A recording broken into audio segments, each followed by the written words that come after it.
सम्मानित साथियों, नमो बुद्धाय, जय भीम। हमेशा की भांति एक बार पुनः हम लेकर उपस्थित हो चुके हैं आज का डॉक्टर अंबेडकर संदेश। आज के डॉक्टर अंबेडकर संदेश में हम बात करेंगे जातीयता की जो समस्या है, आखिर उसके मूल कारण क्या है। आखिर जातीयता की समस्या का हल अभी तक क्यों नहीं हो पाया है। यदि किसी ने हल करने का प्रयास किया है तो वो किस तरह से प्रयास किया है कि आज तक उसका समाधान नहीं हो पाया। ये निश्चित रूप से दिलचस्प प्रश्न है और उत्सुकता जरूर आपको हो रही होगी कि आखिर बाबा साहब के इस संबंध में विचार क्या है। बाबा साहब नए उपाय क्या सुझाते हैं, जातीयता खत्म करने का अचूक तरीका क्या बताते हैं बाबा साहब। यदि आपकी दिलचस्पी इस बात में है कि जातीयता क्यों नहीं खत्म हो पाई भारत देश के अंदर और कैसे खत्म होगी, किन नीतियों को लागू किया जाएगा, किन सिद्धांतों को लागू किया जाएगा, कौन सी कार्य योजना लागू करने से जातीयता जड़ से खत्म हो जाएगी। आज का डॉक्टर अंबेडकर संदेश इन बिंदुओं को लेकर खास होने वाला है और यदि आपकी दिलचस्पी इन बिंदुओं में है तो निश्चित है बिना कहे ही आप अंत तक वाच करेंगे। और सिर्फ बात ही नहीं करेंगे, हमें आप पर पूरा भरोसा है कि आप इसे समाज के अंतिम व्यक्ति तक इस वीडियो को जरूर पहुंचाने का कार्य करेंगे, अर्थात जन जन तक इसे शेयर अवश्य करेंगे। इसी अनुरोध और निवेदन के साथ अब हम सीधे आगे बढ़ते हैं। आज का डॉक्टर अंबेडकर संदेश Buddha Bodhisattva Ambedkar international centre BBAIC Sarnath Varanasi राज्य उत्तर प्रदेश देश भारत के सौजन्य से हम लेकर उपस्थित हुए हैं बाबा साहब डॉक्टर अंबेडकर संपूर्ण वाङ्मय खंड 39 से पेज नंबर 445 से 448 तक का जो स्पीच है, बाबा साहब का जो अंश है, चौथे भाग के रूप में हम लेकर उपस्थित हुए हैं। यदि आपने हमारा प्रथम, द्वितीय और तृतीय भाग नहीं सुना है, जो कि हमने जस्ट इससे पहले वीडियोज को लॉन्च किया है, तो ऐसे में आप समय मिलते ही उन वीडियो को भी वॉच कर लेंगे। तो इससे ये रहेगा कि जड़ जब मजबूत होती है तो निश्चित रूप से पूरा पेड़ मजबूत हो जाया करता है। जिस तरह से नींव स्ट्रांग होती है किसी मकान का, किसी भवन का, पूरा भवन वो मजबूत माना जाता है। ठीक इसी तरह से इससे पहले के जो अंबेडकर संदेश है, अंबेडकर संदेश आज 367 हम आपके समक्ष प्रस्तुत करेंगे, लेकिन इसका पहले जो 3 भाग हैं वो 364, 5 और 6, इसे आप पुनः वॉच कर लीजिएगा। अब चौथे भाग में क्या कुछ है, आइए आगे बढ़ते हैं। 6 मई 1945 को मुंबई में होने वाले Akhil Bharatiya schedule caste federation के अधिवेशन के लिए बाबा साहब डॉक्टर भीमराव अंबेडकर ने विशेष भाषण अंग्रेजी में तैयार किया था और इसके बाद जनता में इसका हिंदी अनुवाद जो हम लेकर उपस्थित हुए, मराठी अनुवाद जनता में छपा और आज हम हिंदी अनुवाद लेकर उपस्थित हुए हैं। संभवतः ये बाबा साहब का ये स्पीच पहली बार YouTube के माध्यम से आप सुन पा रहे होंगे, जहाँ तक मेरी जानकारी है। हो सकता है किसी ने अपलोड किया हो इससे पहले भी, लेकिन मेरी जानकारी के अकॉर्डिंग ये पहली बार YouTube के चैनल आवाज़ का ऑफिशियल पर अपलोड किया जा रहा है। जब भारतीय संविधान के निर्माण की बात हो रही थी, सम्मानित साथियों, हमने पिछले अंबेडकर संदेश में आपको बताया था कि किस तरह से सप्रू ने योजना रखी और कैसे क्रिप्स ने योजना रखी। तो उन दोनों योजनाओं को जो संविधान समिति के बारे में था, बाबा साहब ने आंकड़ों को प्रस्तुत करते हुए किस तरह से उनकी बखिया उधेड़ कर रख दी। और अंततः ये यहाँ पर एक प्रश्न अब आया कि जब सप्रू की योजना और क्रिप्स की योजना बाबा साहब को पसंद नहीं है, वो अयोग्य साबित कर देते हैं, तो ऐसे में नई योजना कौन सी होनी चाहिए जो भारतीय संविधान के लिए अनुकूल होगा, या जो सभी समाज में जो व्याप्त हमारे भारतीय समाज में जातीयता की जो समस्या है उसका समाधान कैसे होगा। तो आज नए उपायों की आवश्यकता है, ऐसी बात बाबा साहब कहते हैं। तब बाबा साहब कहते हैं कि ऐसे में मुझसे अगर पूछा जाएगा कि संविधान समिति को स्वीकार करना अगर अयोग्य है तो आप कौन सा उपाय सुझा सकते हैं, तो बाबा साहब कहते हैं कि मुझे पता है कि मुझसे इस तरह का सवाल जरूर पूछा जाएगा और मुझे अपने आप पर पूरा भरोसा है। जातीय समस्या का हल निकालना मुश्किल हो गया है क्योंकि इस मसले पर उपाय निकालना असंभव हुआ है। क्योंकि इस पहेली का हल ढूंढने के लिए जिन मार्गों को अपनाया गया है वे ही गलत हैं। वर्तमान मार्ग में जो दोष दिखाई दे रहा है यह है कि इस पहेली को हल करते हुए सिद्धांतों को नहीं, नीतियों को ही अपनाया गया है। केवल एक ही सिद्धांत को स्वीकार किया गया है और वह सिद्धांत यह है कि किसी सिद्धांत को स्वीकार न किया जाए। केवल नीतियों की कड़ियों को ही अपनाया गया है। एक नीति अगर गलत साबित होती है तो दूसरी नीति को अपनाना और अपनाने छोड़ने की इस नीति के कारण जातीय समस्या एक इंद्रजाल बनकर रह गई है। बाबा साहब का कहने का तात्पर्य यहाँ पर कोई सिद्धांत पर काम नहीं हो रहा, बल्कि नीतियों को अपनाया जा रहा। एक नीति असफल हो जाती है तो दूसरी लागू किया जाता है। तो जब एक नीति असफल हो गई तो दूसरी के सफल होने की क्या चांस है, ये भी कोई नहीं कह सकता। और यही कारण है कि जातीयता की जो समस्या है वो एक इंद्रजाल बनकर रह गई है। ये बात बाबा साहब कहते हैं। बाबा साहब कहते हैं कि जहाँ कोई मूलभूत सिद्धांत ही नहीं है वहाँ गलतियाँ बताने वाला मार्गदर्शक कहाँ से आए। जहाँ कोई सिद्धांत ही नहीं वहाँ नई नीति की सफलता के बारे में यकीन कैसे होगा। जातीयता की समस्या का हल दो तरीके से ढूंढा जा रहा है। पहला, डरपोक द्वारा गुंडों के सामने योजना प्रस्तुत करना। सामान्य साथियों, शब्दों पर गौर कीजिएगा, ध्यान दीजिएगा। बाबा साहब कहते हैं कि अब तक जो होता आया है, एक डरपोक व्यक्ति के द्वारा गुंडों के सामने योजना प्रस्तुत की गई, तो आप सोचिए उसमें हित किसका होगा। एक डरपोक व्यक्ति अगर गुंडे के सामने योजना रखेगा तो उसमें गुंडे का हित वो योजना में शामिल करेगा या अपना हित शामिल करेगा। आप सोच कर देखिए, व्यवहारिक तरीके से सोचें। दूसरा जो नीति अपनाया गया, गुंडों द्वारा कमजोरों और दुर्बलों से योजना को मान्यता दिलाना। इसमें किसका फायदा होगा? तो आपने अगर एनालिसिस किया होगा, इतनी ही देर में एनालिसिस जरूर कर लिया होगा, इन दोनों ही सिद्धांतों में, दोनों ही नीतियों में गुंडों का ही स्वार्थ सिद्ध होगा।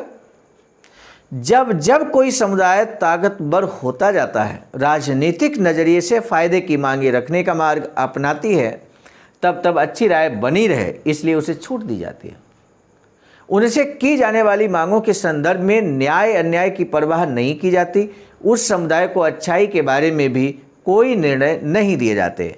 परिणाम बस उनकी मांगों की कोई सीमा नहीं रहती और दी जाने वाली रियायतों की भी कोई सीमा नहीं बचती। अल्पसंख्यकों के लिए पृथक चुनाव क्षेत्र की मांग की गई और उसे मंजूरी भी मिली।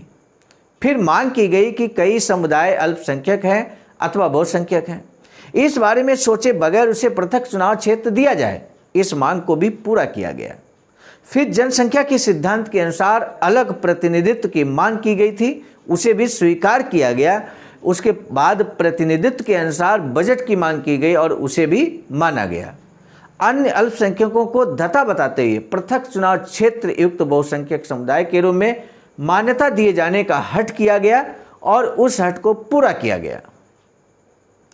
अन्य बहुसंख्यक समुदायों द्वारा राज्य चलाना पसंद न होने के कारण इस प्रकार काज चलाना सही नहीं कहा जा सकता, क्योंकि पक्षपातपूर्ण रवैया हुआ। इसलिए ऐसे बहुसंख्यक समुदायों को काट छांट कर उसे बराबरी का बनाने की मांग की गई। इस प्रकार की शाश्वत सांत्वनापूर्ण नीति के अलावा और कोई मूर्खता भरी नीति नहीं है।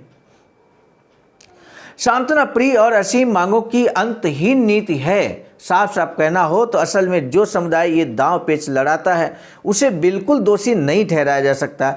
अपना फायदा देखकर ही वह इसमें शामिल होती है। सीमा तय करने वाले की सिद्धांत है ही नहीं, इसीलिए वह ये दांव पेच लड़ाता है। उसे यकीन होता है कि अगर फायदे वाला और कुछ भी मांगा जाए तो उसकी मांग पूरी की जाएगी। एक और समुदाय है, आर्थिक मोर्चे पर वह बिल्कुल फटे हाल है। समाज में उसका स्तरहीन दर्जे तक पहुंचा हुआ है।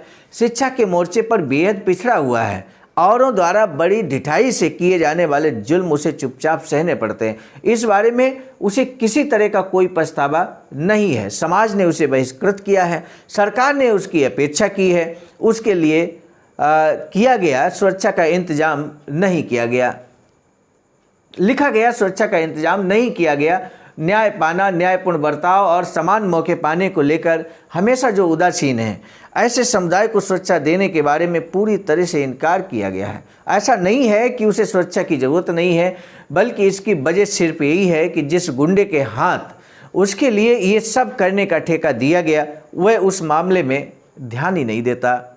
इस समुदाय की ऐसी हालत की वजह यही बताई जाती है कि ये समुदाय अभी राजनीतिक नज़रिए में ठीक से संगठित नहीं हुआ है, इसीलिए उसकी मांगे मानी नहीं जाती। असल में ये बड़ी लफाजी है और ये लफाजी कारगर ढंग से चलती चली आई है। आज जिन समुदायों के संदर्भ में किसी को हाथ, किसी को लात में से लात मिलने की बात देखने में आती है, उसकी वजह है कि जिन समुदायों को जातीय मसलों में शामिल किया जा रहा है, उनके लिए बंधनकारी या अधिकारपूर्ण ऐसे किसी सिद्धांत को अपनाया नहीं गया है। इस कमी का घातक असर हुआ है। इसी कारण अपनी राय स्पष्टता के साथ व्यक्त करना उनके लिए असंभव हो चुका है। कौन सी नीति अपनाई जा रही है ये वे जान सकते हैं। एक नीति के असफल साबित होने के बाद दूसरी नीति सुझाई जा रही है, ये भी वह भाप सकते हैं। एक नीति गलत क्यों साबित हुई, क्या दूसरी नीति सफल हो सकती है? समाज इन सवालों के जवाब नहीं दे सकता। ये इंद्रजाल समझ पाना उसके बस की बात नहीं है। परिणाम स्वरूप जातीय मसलों से संबंधित विवाद व तटस्थता के साथ वश देखता रहा है। तानाशाही और गुंडागर्दी से बरतने वाले पक्षों को यह अपना काम कितना जरूरी है और अर्थपूर्ण है, जरूरत पड़ने पर दबाव के साथ बताना नहीं है। जातीय मसलों का हल ढूंढने का जो हल निकल सके उस ऐसे कार्यकारी सिद्धांतों का मार्ग मैं सुझा रहा हूँ। बाबा साहब कहते हैं, सोचने लायक दो बातों पर निर्भर करता है। जातीय मसलों को ही तो जिसके कारण अंतिम निश्चयात्मक निर्णय को परिभाषित करने की बहुत आवश्यकता है। नंबर 2, जिन कार्यकारी सिद्धांतों को अपनाना हो, उन सिद्धांतों को निर्भय और निष्पक्ष तरीके से सबके लिए लागू किए जाने चाहिए, समान रूप से लागू किए जाने चाहिए। जातीय मसले हल करने संबंधी योजना बाबा साहब यहाँ रखते हैं। ये योजना ऐसी अचूक तरीका है सम्मानित साथियों, जानकर आप निश्चित रूप से गौरवान्वित महसूस करेंगे कि बाबा साहब ने इतनी शानदार योजना यहाँ प्रस्तुत की है।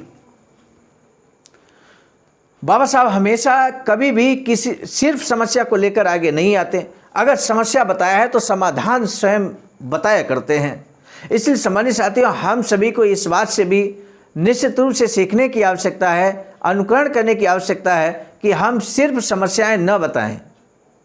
इस देश में शोषण, अत्याचार हो रहा है। आपकी नज़र में अगर ऐसा कुछ है, ये समस्या है, लेकिन इसका समाधान क्या होगा? आप जब कभी भी आपके मन में ऐसा कुछ देखने को मिलता है कि समस्या हो रही है, शोषण, अत्याचार हो रहा है, तो उसका समाधान क्या होगा, सटीक समाधान क्या होगा, इस बात पर भी आप चिंतन करें, सोचें और समाज का मार्गदर्शन करें। यही बाबा साहब के जो भाषण हैं, बाबा साहब के जो स्पीचेज हैं, डॉक्टर अंबेडकर संदेश के माध्यम से जो हम लेकर आते हैं, वहाँ पर यही देखने और सीखने का अवसर मिलता है, अनुकरण करने का अवसर मिलता है कि हम ऐसे बाबा साहब का अनुकरण कर सकते हैं।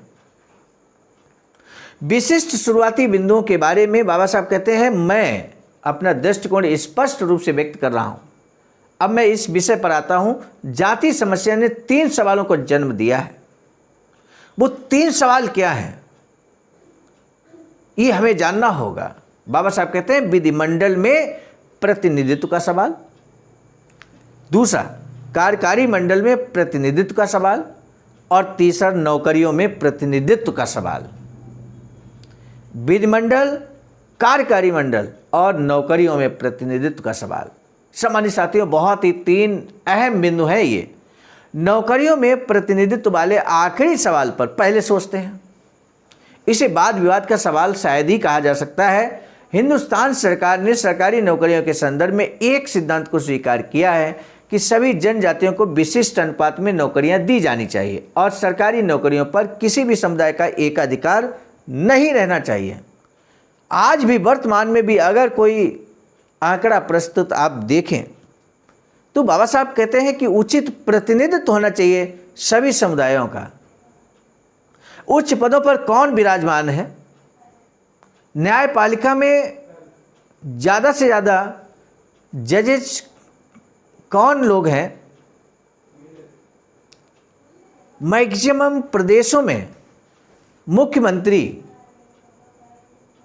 राज्यपाल, जो बड़े बड़े पद हैं, सचिव, मुख्य सचिव, इस तरह के जो पद हैं, क्या उस पर प्रतिनिधित्व का ख्याल रखा जाता है? उचित प्रतिनिधित्व का ख्याल रखा जाता है? ये निश्चित रूप से चिंतन का विषय है हम सभी के लिए। और यदि आपका चिंतन इस लेवल का है तो अपने चिंतन को आप कमेंट सेक्शन में जरूर शेयर कीजिएगा सम्मानित साथियों। बाबा साहब कहते हैं 1934 और 1943 के प्रस्तावों में हिंदुस्तान सरकार ने इस सिद्धांत की स्पष्ट रूप से घोषणा भी की है। इतना ही नहीं, इस पर अमल करने के लिए कानून भी बनाए हैं। इन कानून को नज़रअंदाज करते हुए अगर कोई नियुक्ति की जाती है तो उसे गैर कानूनी करार दिए जाने के बारे में साफ जिक्र किया गया। किसी समय जरूरी हुआ तो कानूनी जामा पहनाकर हमेशा का चलन तोड़ा जाता है। इस प्रस्ताव में दी गई व्यवस्था को कानून में शामिल किया जा सके, विभिन्न प्रांत भी इस हिसाब से व्यवस्था कर पाएँ, ऐसा कोष्ठक हिंदुस्तान सरकार के कानून के साथ ही बनाया जा सकता है और उस कोष्ठक में दी गई फेहरिस्त कानून का एक विभाग माना जाता है।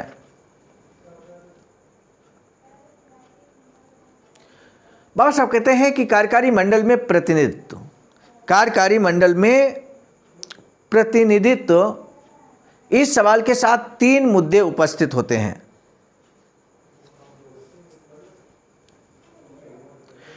तीन मुद्दे कौन से हैं? कार्यकारी मंडल में प्रतिनिधित्व का विशिष्ट अनुपात, और दूसरा है कार्यकारी मंडल का स्वरूप, तीसरा है कार्यकारी मंडल में नियुक्तियों से संबंधित नीति। कितनी बारीकी से बाबा साहब कार्य योजना रखते हैं। और आपने आज के डॉक्टर अम्बेडकर संदेश में देखा, पहले बाबा साहब ने जातीयता की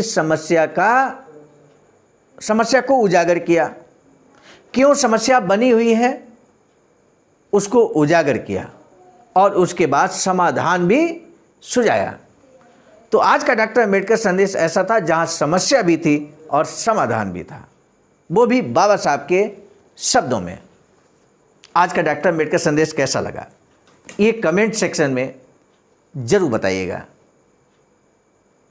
प्रश्न है आज का पहला, बाबा साहब डॉक्टर भीमराव अम्बेडकर संविधान समिति की अयोग्यता पर क्या कहते हैं?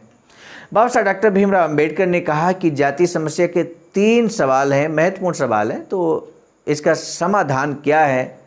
यहाँ पर इन दोनों प्रश्नों में से किसी एक प्रश्न के बारे में या अपने विचारों को, अपने व्यक्तिगत विचारों को इस आज के अम्बेडकर संदेश से जोड़कर आप जरूर कमेंट सेक्शन में दे सकते हैं।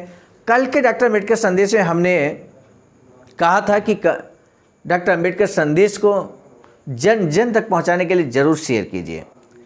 आप कई साथियों ने ये स्वीकार किया है कि हम यानी कि आप लगातार डॉक्टर अम्बेडकर संदेश को जन जन तक पहुंचाने के लिए शेयर कर रहे हैं।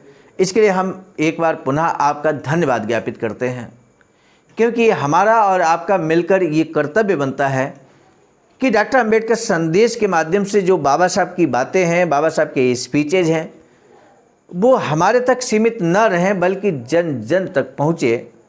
ये हम सभी का परम दायित्व है और ये डॉक्टर अम्बेडकर मिशन को आगे बढ़ाने का ही एक हिस्सा है।